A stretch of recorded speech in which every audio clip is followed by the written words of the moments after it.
Hello, Shawn Kemp. How are you?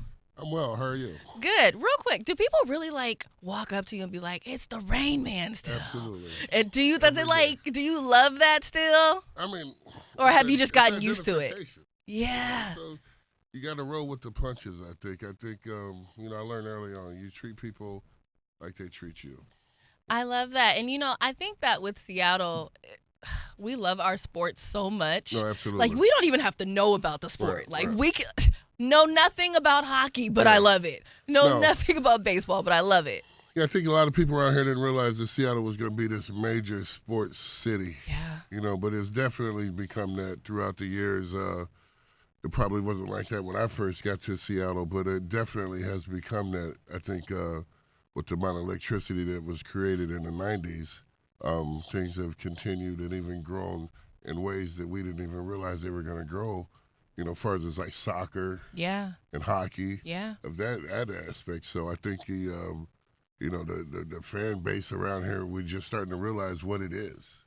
And I think that just speaks to so many things of what this city is. I always tell this people that our city is a big melting pot. Right. It's like whatever you thought Seattle was, it's that and like about 5 or 6 other things. Yeah, Maybe it even is. 10.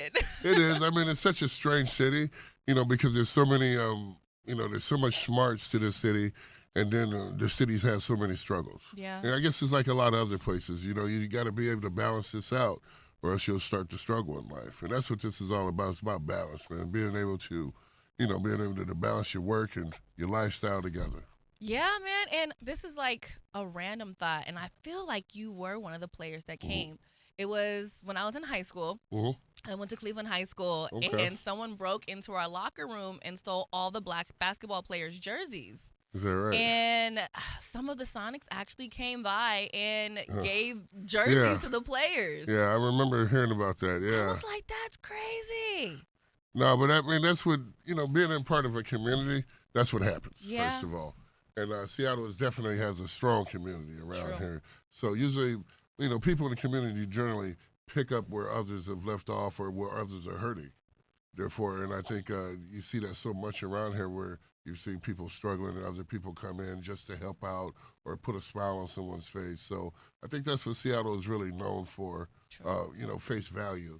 As other places, we have our problems, but I think face value. I think Seattle is known for definitely helping out people.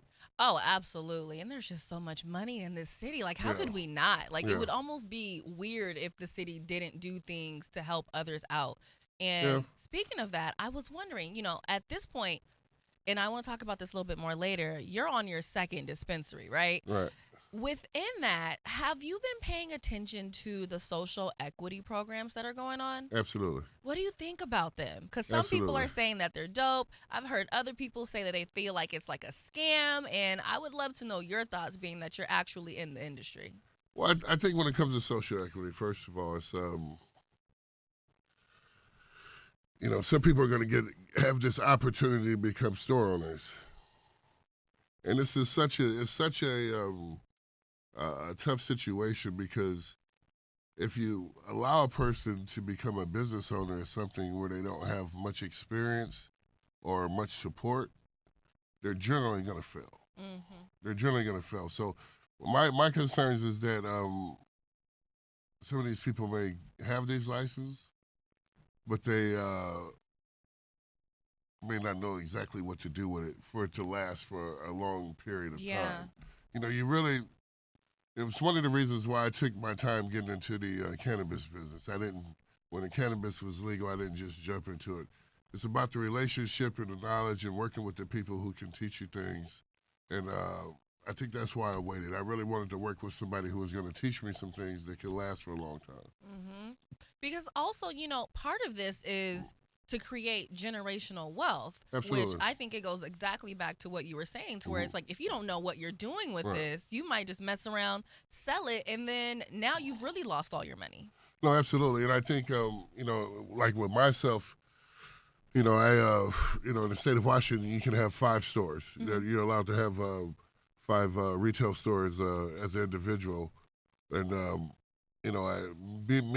having 3 stores left, I think I would probably be patient or my buying any more dispensaries, and to wait to see if some of these people who would get some of these social equity licenses maybe would want to team up with me, because I would love to help some of these people out who would get those licenses to make sure that they had that generational wealth. Yeah. And I think that's something we could help out. So, there's a lot of do's and don'ts to it, but absolutely, I think that's when it comes down to those licenses, man, you really got to have your things in order for you to make progress. That makes sense. And, it's one of those things where, from what I heard, it's so much money that comes in to where you could really fumble a good bag if you're getting those millions in and you don't know what to do with it. Well, absolutely. And I just said, but also the laws. I mean, these licenses can be taken away from you breaking laws or doing some things that are, not on paper. So you have to be really, really careful, make sure things are in order, make sure that things are done right. There's so many taxes that's involved with this. You really have to have a great team. It can't be one individual. It has to be a great team.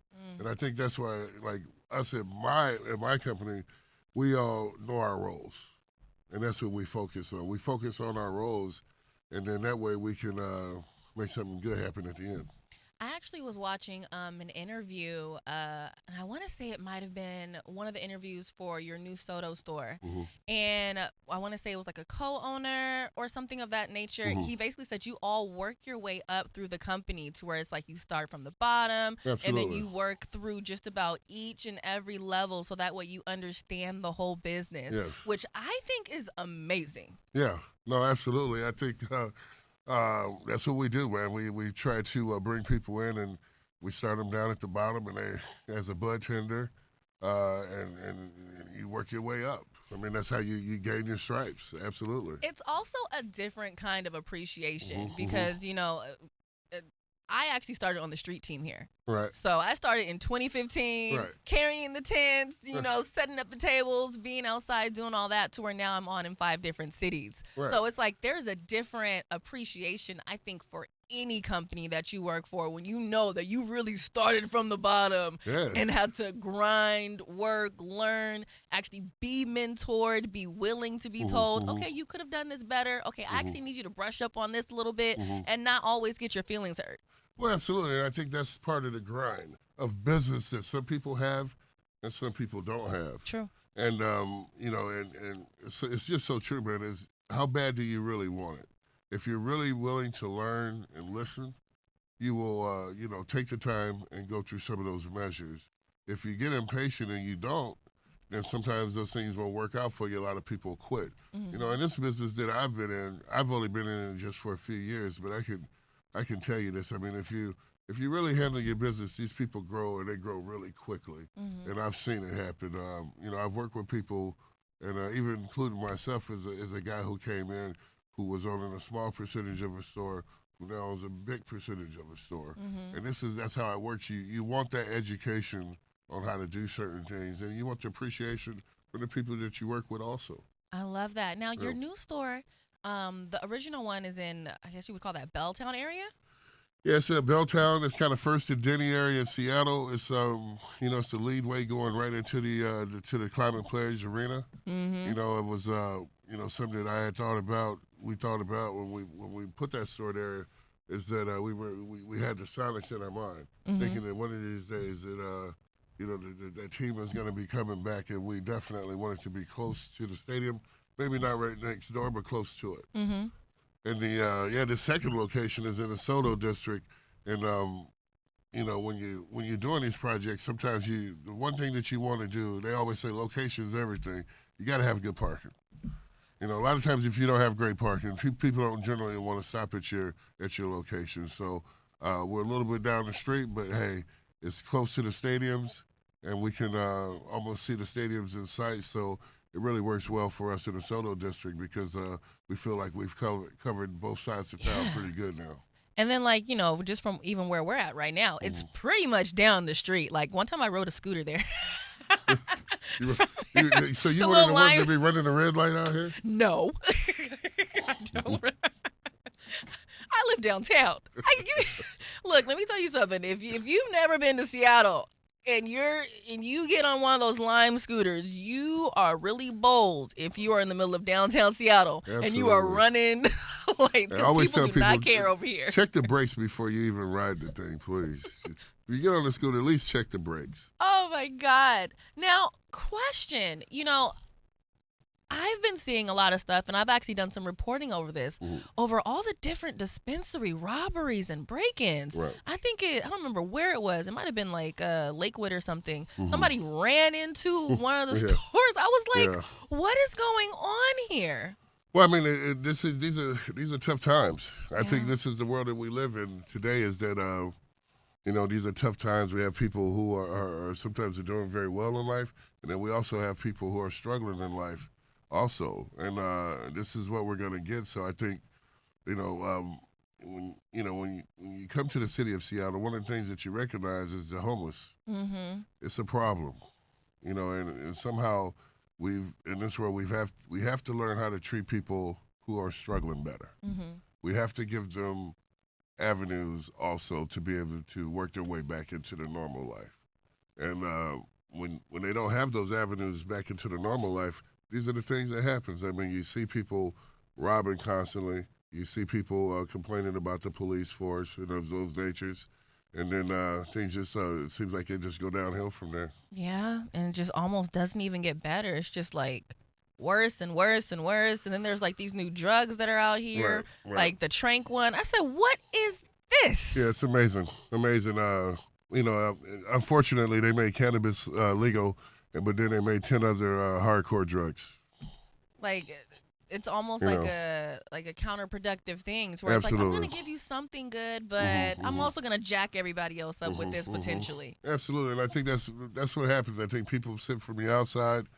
When these cartels, they sit from the outside and they say, this is an opportunity for us to come in and really penetrate and make some money. Because that's what, at the end of the day, it's all about the dollar when it comes to the drug stuff. It's all about the dollar. So, we having a license to sell cannabis, I'm always aware of those things. Definitely the store getting robbed. So one of the things that I wanted to do when I got into this business was put these stores in a secure building. Mm-hmm.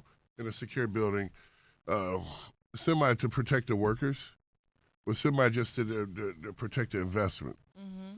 And then I think, at the end of the day, that takes care of itself. And hopefully the respect that people have from it, we won't face some of those battles. But I surely feel sorry for some of the people that are going through some of the things that they've went through with the robberies and unnecessary violence that happens to the stores and the cannabis business. Yeah.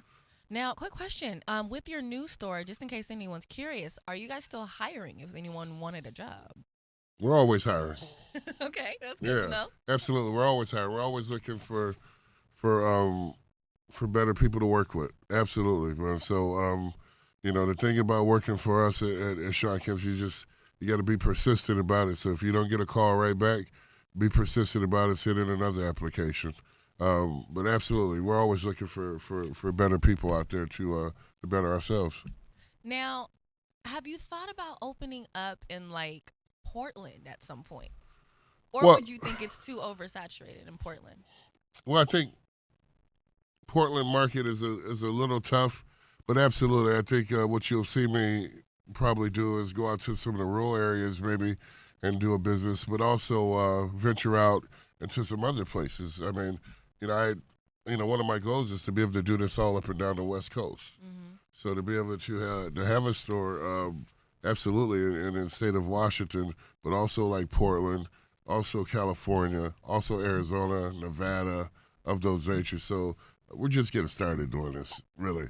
We're just getting started doing this. I'm able to sell these products in the store here, but I'm also able to go to the other cities and other locations in different states and create my own products, my own individual products. So the business is just now growing. So we got a long ways to go, and we're looking forward to it. Now, question, how hard is it to create your own individual products without having to grow your own flower? Well, it's not very difficult at all. It's not really. It's not, and to be honest with you, a lot of these people are very, very good at what they do. You got to be crafty. You got to have a lot of knowledge of the game. But there's companies as Cookies. Cookies don't have a farm. They don't do any growing. Really? Yeah, Cookies don't grow any weed. No, they are a packaging and a manufacturing company who go through sources to buy their cannabis, and then they're able to make things happen by being creative on their designing packages, and just being very, very active social media wise. So it's like very much so distributor type things. Absolutely. Or vendors, if you will. Absolutely, they're like the king. They're the king of it. So they do absolutely no growing. Now, what would you say is a huge misconception of owning a dispensary?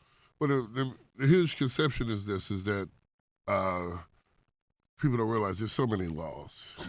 Like you were saying, yeah. Absolutely. They just think they can open up and... Yeah, and I think people think sometimes that you have this free range of doing things your way, but you really don't. There's so many laws that you have to abide by. And even me, I have to be careful even accepting product from people. So, there's so many laws that you have to abide by. Makes this tough at times.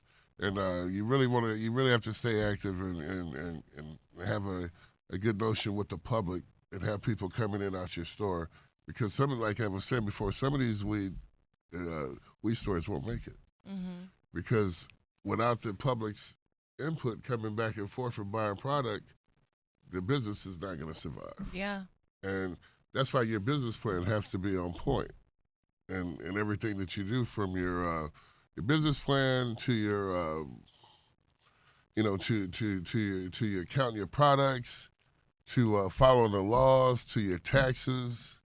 There's just so many rules. I didn't realize there was so many rules, but you have to make sure you abide these rules because your license can be in jeopardy. Like at any time? Absolutely. Oh, my goodness. I've seen guys lose their license for doing, really, some careless things. So definitely you can lose your license. And, losing your license is losing your money.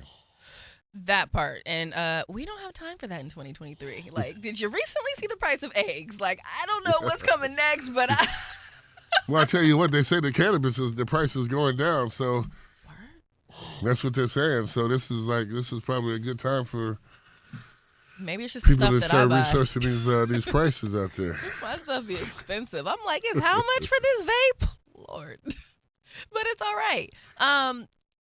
Random question. Have you ever thought about going into like the shroom business, since that's now starting to become a whole new world, and people are saying that it's not as saturated as cannabis, but there's a lot of money in it? It is, and I know people love those shrooms, man. And me, I've never taken a mushroom. I haven't got to that point yet, but never say never. But I haven't taken one yet. But I think, I think people need to do a lot of researching when it comes to that. Just make sure you know what you're ingesting in your body. What's up, everybody? You know, me and Besa, my girl, we had to pull up to Market Street Shoes once again, y'all. And you know, we do this every season. We have to get the new shoes, the new boots, and this time I even got a coat. Yeah, no, you did walk in without a coat. I really I'm glad did. you found one. But their boots were on point. Yes, the boots, the bags. I even grabbed a flannel. Yeah, you did. And I was able to get some hats and everything. I was really impressed.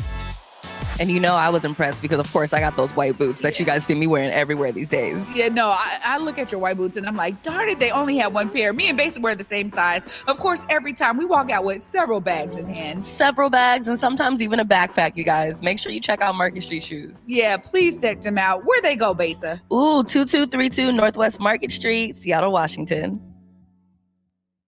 We were talking about the city getting a basketball team again. What type of heartbeat do you think it would add to the city once it came back? And better yet, we get another team, would it necessarily be the Sonics? Yeah, it's going to be the Sonics. They kept the name, they kept the history of the Sonics. So it's going to be the Seattle Supersonics. The colors are going to be green and gold. The team is going to come back. It's just about things working out for the NBA, and then they're making an announcement. I actually think it's probably the TV rights deal is what they're waiting for. Oh. So, NBA smart about their business. So I'm sure once their TV agreement is figured out with the collective agreement between the TV station, the cable stations, and the NBA, I think that would probably be the right time for them to say, hey, we're going to bring in 2 new teams. And that's what we're hoping that they name, and they say, like Las Vegas and Seattle. Yeah. But I think it's in our face and we don't really see it at times also.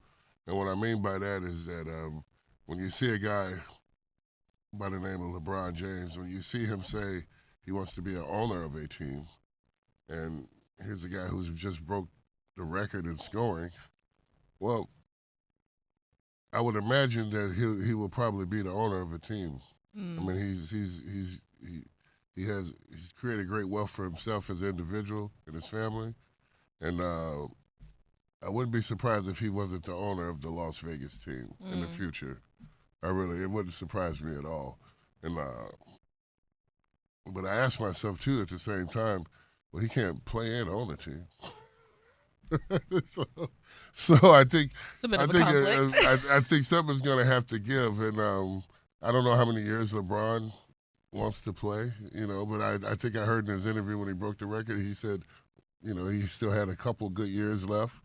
So I think, if he probably won another championship or something like that, he would probably be ready to retire. Have you talked to any of your former teammates about getting a team and coming together and doing that yourselves, or? Absolutely, and I can tell you. I can't tell you everything, but I can tell you this. When it comes to the Sonics, things are getting lined up pretty good, and they haven't announced it or anything of that sort. But I'm quite sure they know who's going to be the owners, and around this area. I think it's not a hidden secret with some of the guys that have really done well in this area. So I think you'll see some players own part of the team, but also you'll see guys like myself still wanting to do something with the Sonics once they come back to carry that tradition around too. Well, shoot, I never made it to one of the games, so I will be there. No. As soon as this opens, I am pulling up. I don't care if I move out of city. I am going. And man, we got this beautiful arena down here at Climate Pledge. Only thing they're missing is a team at this point in time. Yeah, they really have the whole locker room and everything already. Yeah, absolutely. And I think we're here in Seattle. We're ready, but I don't think they're quite ready in Las Vegas yet. So hopefully once they get their building and everything start to going in the right direction, hopefully it'll be an announcement. That's what I'm hoping so. So, generally the way that they do this, we'll wake up one morning and they'll say, hey, we got 2 years until opening day, as they did the hockey team. Interesting. Okay, so let me ask you one more thing, and this is so random. But when was the last time you went to Pike Place Market and caught the fish? Last time I went to Pike Place Market and caught the fish was about 6 years ago. And I'm due for another fish catch. And Gary Payton is coming to town on February 24th. Ooh. We're gonna have to go down to Pike Place Market and redo that fish throw and see if I still have the hands to be able to catch that flying fish the way I used to. I love it. Okay, so we're going to do something I like to call 6 Randoms with Besa, all right? All right. Number 1, your favorite spot to get sushi. Oh, I'm going to say my favorite spot, best place, Umi. Umi, I haven't been there yet, but I've heard of it. Mm-hmm. Umi's good. Okay. Next one, your favorite weed strand. I'm going to say, well, I'm an indica type person. When I like bacon buds, they got something called Pressure. It's a real favorite of mine. But also like Freddie Swago too, So, yeah, absolutely. Okay, I might have to check. Yeah, Pressure from Bacon Buds. Now, would they have me couch locked, or would I just be comfortable? You're gonna be comfortable. Okay. You won't be You won't be asleep. You won't be in the couch. Okay. You'll be sitting on it. And I might just turn on Netflix real quick and be like, you know what? Let me just make sure I have my water over here before I even try this. Okay, next question. What is your most memorable memory from when you were playing for the Sonics? Man, my most memorable moment is don't laugh at this, is gonna be me stepping out there the first time that I played. The first time that I played,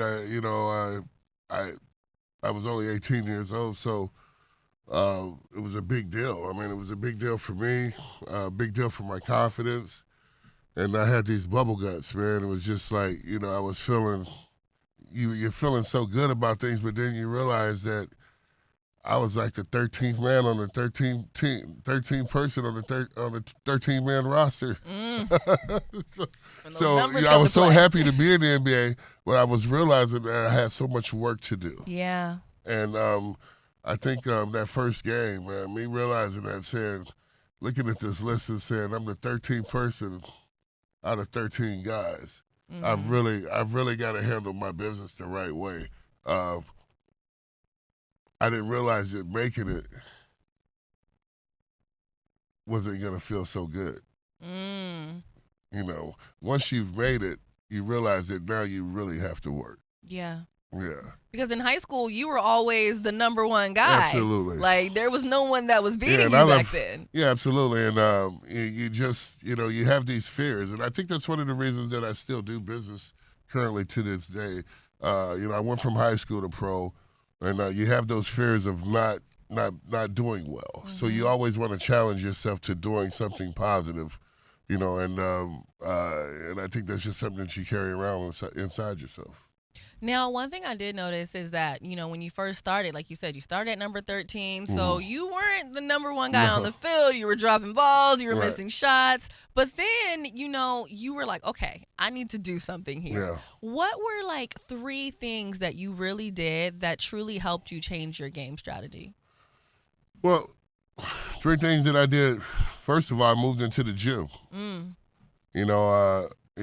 as I'm being honest with you, I really thought I was good. Here I am as an 18-year-old kid who's just made it to the NBA. So my confidence was second to none on anything. And I realized that I just wasn't good enough. So I literally had to buy a futon at one time. And this is a true story, me and Gary Payton both. This is, I'll let you guys in on this. We ended up having to buy futons and spend most of the night working out when guys didn't realize that we were working out. We were trying to get an advantage on guys. So when guys would go out to the club, when guys would go to the bed, we would go back to the gym, work our butts off, trying to get an advantage on them. Wow, and then you go to sleep in there and then work out when you woke up. We would go to sleep in there and be in there and be ready for practice in the morning. And they just didn't know. No, we wouldn't tell anybody. Absolutely not. So basically, you shocked the heck out of the whole team eventually when they were just like, what is going on here? Yeah, I mean, we got it from a coach. A coach's name was Tim Gergridge. Used to coach at UNLV. One of George Karl's assistants. Really challenged us to be better than who we were. At one time, me and Gary was playing here in Seattle, and the Sonics were talking about trading both of us. They didn't think we were mature enough, and they didn't think we were good enough, and they didn't think we worked hard enough. So, hearing those things, it either makes you or breaks you. We took that as a challenge and said that, hey, we will take those boos and turn them into cheers. So we just, we just went and worked our butt off. I think Coach Karl sent us to Utah for 3 months. Wow. So it was quite of a sacrifice of a summer. But it was worth it. Absolutely, it was worth it. Oh, absolutely. My God, Well, those are the things that you have to do in order for you to reach greatness. Sometimes you have to be challenged, and you have to accept that challenge without conflict and rise.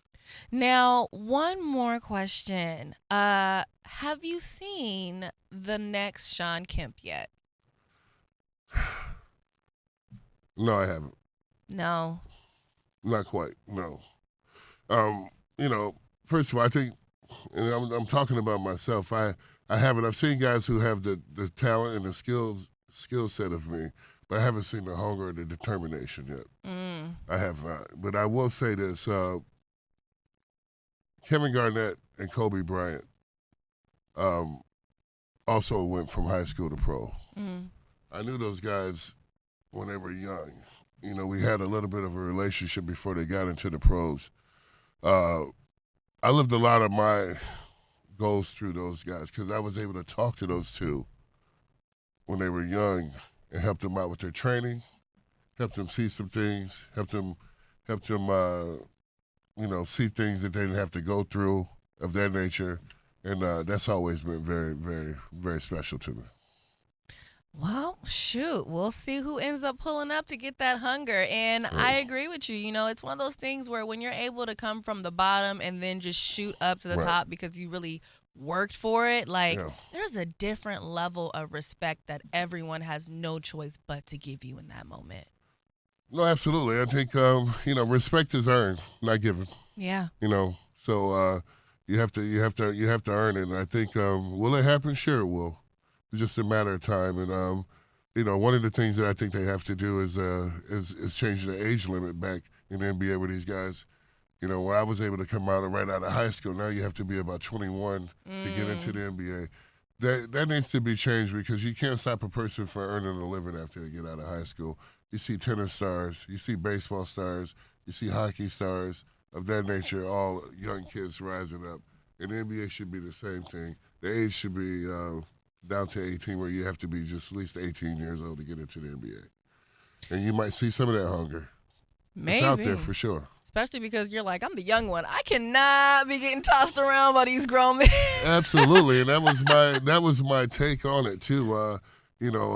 My take on it was absolutely I cannot continually get tossed around and beat up the way these guys are beating me up. You're not gonna keep trying me. We're not doing this like you thought. I'm gonna go live in the gym. Yes, I love that. Well, shoot, you guys, look, you got to want it enough to where you're able to live in the gym and really get it done and practice and make sure you take that proper mentorships, all right? And sometimes give up your summers, okay? With that being said, is there anything coming up next that you want to let everyone know about? No, I'm headed to the NBA All-Star game this weekend. Yay. And that's in Utah, the great city of Salt Lake. So we're going to be down there celebrating another good year of the NBA. Make sure you come to both of my stores, cannabis stores in Seattle. If you're a non-Seattle person, but if you are in Seattle, please come to the Soto store and please come to the Belltown store. We surely appreciate it. I love it. Well, shoot, Rayman, I gotta say thank you for pulling up on me. This is amazeballs. I put on Facebook, I said, you guys wait till you find out who I'm interviewing. And everyone's like, who? I said, wait. I didn't say I was going to give you a hint. I told you to wait. Thank you. It's been a pleasure.